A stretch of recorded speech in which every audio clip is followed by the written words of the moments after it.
Okay, so now I want to talk about a thing that it's not very easy to understand.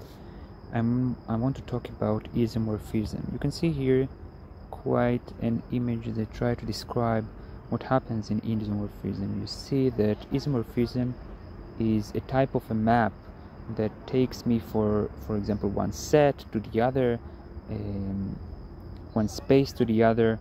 It can be in vector spaces, it can be in groups, in rings. So it's a map, it's like a function that takes from one set to the other, as you can see in the image. But that map is unique. It's not enough to be a map. You need two more qualities in order to be an isomorphism map. One is that you must be bijective, namely injective and surjective, or if you want more known terms, one-to-one and on-to function. The other one is that you must preserve the functions, you must preserve the operators from one space to the other, meaning if you do the function and then apply the operator, is like the same as you did the operation and then apply the function. You need to preserve the structure.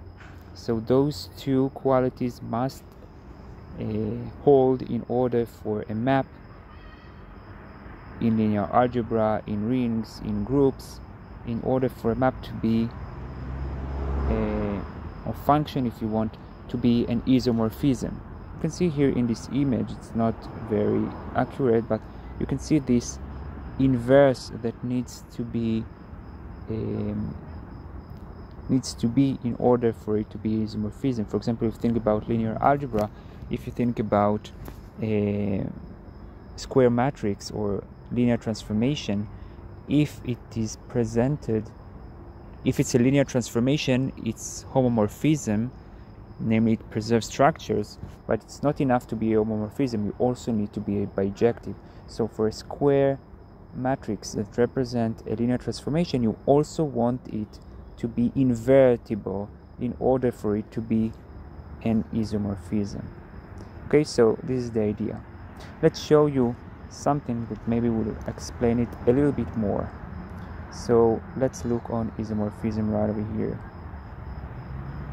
So isomorphism, as you can see here, it's like a function that takes from A to B, from one algebraic structure to the other, and what is unique is that it preserves the operations of the structure. Namely, as you can see right over here, if you apply the operation here, for example, I don't know, multiplication of two variables, and then apply the function, the transformation, the map, is the same as if you did the transformation, the map, for each variable separately and then apply the transformation after you apply the map. This is the preservation of operations. This is one of the clarification needs in order to be an isomorphism. And again, the other one is that you must be a bijective map, bijective function. So preserving the operation, the algebraic operations, the algebraic structure of the structure is one clarification, and the other one is being bijective.